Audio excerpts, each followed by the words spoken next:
2014-19 కాలంలో జరిగిన దోపిడీ కన్నా అంటే 2014-19లో చంద్రబాబు నాయుడు ఇదే జనసేన పార్టీ బీజేపీ సంయుక్తంగా ఏర్పాటు చేసిన ఆనాటి ప్రభుత్వం కన్నా ఈ రోజున ఈ ప్రభుత్వం భారీ స్కామ్ చేసిందని చెప్పి ప్రకటిస్తున్నాం. ప్రజలను పూర్తిగా మోసం చేసిందని చెప్తున్నాం.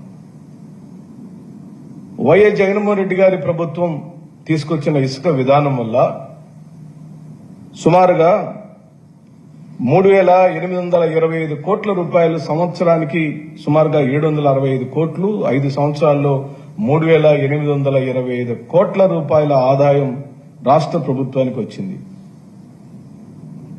ట్రాక్టర్ ఇసుక ధర 3,000 నుంచి 5,000 రూపాయలు ఉంటూ వచ్చింది.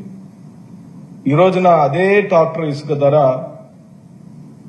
10 నుంచి 20,000 రూపాయల వరకు అమ్ముకొని సొమ్ము చేసుకుంటున్నారు కూటమి ప్రభుత్వ నాయకులు. 18 టన్నులుండే లారీ విలువ ఈ రోజున 63,000 పైచిలకు ధరలు పెట్టి మరి వినియోగదారులు కొనుక్కోవాల్సిన దుస్థితిలోకి చంద్రబాబు నాయుడు తీసుకెళ్లాడు. ఆనాటి ప్రభుత్వం తీసుకొచ్చిన ఆదాయంతో పాటు ధరలను స్థిరీకరించి నియోజకవర్గాల వారీగా ఏ నియోజకవర్గంలో ఏ ధరకు ఇసుక అమ్మాలనేది కూడా ప్రకటించిన గొప్ప పరిస్థితులను మనందరం చూశాం. ఈ రోజున 2019 నుంచి 24 కాలంలో శ్రీ వైఎస్ జగన్మోహన్ రెడ్డి గారి ప్రభుత్వం ఇసుక విధానంలో పూర్తిగా పారదర్శకంగా ఉంది, నిష్పక్షపాతంగా ఉంది. ప్రజలకు ఆదాయాన్ని తీసుకొచ్చిన కార్యక్రమం జరిగింది. 2014-19 కాలంలో జరిగిన దోపిడీని అరికట్టింది.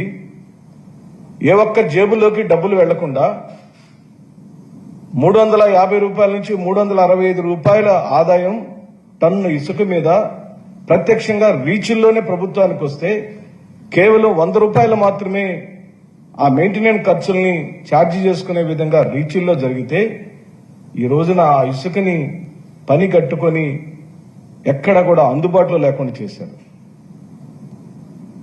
అదొక ప్రధానమైన ఆదాయంగా మార్చుకున్నారు తెలుగుదేశం పార్టీ, జనసేన, బీజేపీ నాయకులు. పైగా సామాజిక మాధ్యమాలలో ప్రతిపక్షాలు, వాలంటీర్లు, గతంలో పనిచేసిన వాలంటీర్లు, సామాన్యమైన కార్యకర్తలు, బాధితులు పెద్ద ఎత్తున దీని మీద సోషల్ మీడియాలో గళమెత్తుతుంటే వాళ్ళందరినీ పోలీస్ కేసులు పెట్టి బెదిరించే కార్యక్రమం చేస్తున్నారు. అంటే రాజ్యహింస, ప్రతిపక్ష పార్టీల మీద దొంగ కేసులు పెట్టడం రెడ్ బుక్ రాజ్యాంగమే కాదు, ప్రభుత్వ వైఫల్యాల్ని ప్రశ్నించినటువంటి సామాన్యుడిని కూడా వదలట్లేదనే దానికి ఇదొక నికాసైన ఉదాహరణ. చంద్రబాబు నాయుడు గారు తన వైఫల్యాలను కప్పిపుచ్చుకునేదానికి, వారిచ్చిన హామీలను పూర్తిగా తొంగలో దొక్కి పై డాబుల్ని ప్రదర్శిస్తూ అదేమంటే 40 సంవత్సరాల అనుభవం ఉందని ఢాంబికాలు బలుగుతూ పూర్తిగా అపహాస్యం పాలయ్యాడు ఈ దేశంలో నిన్న మొన్న జరిగిన అనేకమైన ఉదంతాలలో. ఎందుకు ఈ కర్మ అని చెప్పి అడుగుతున్నాం. ఈ వయసులో మీరు ఇంత దగులుబాజీ రాజకీయాలు చేయాల్సిన కర్మ దేనికి వచ్చింది బాబు గారు అని అడుగుతున్నాం. కేవలం అధికారం చేజిక్కించుకోవటానికి ఓ బ్రహ్మాండమైన పాలిచ్చే గేదెని వదులుకున్న ఈ ఆంధ్ర రాష్ట్ర ప్రజలు దుక్కి దున్నపోతుని తెచ్చుకొని ఈ రోజున లబోదీపం అంటున్నారు గ్రామాలని చెప్పుంటున్నాం. భారతదేశ రాజకీయాలే కాదు, ప్రపంచ దేశ రాజకీయాలలో కూడా 4 నెలల కాలంలోనే ఇంత పూర్తి వ్యతిరేకత తెచ్చుకున్న ప్రభుత్వం మరెక్కడ మనం చూసి ఉండమని చెప్పి అంటున్నాం.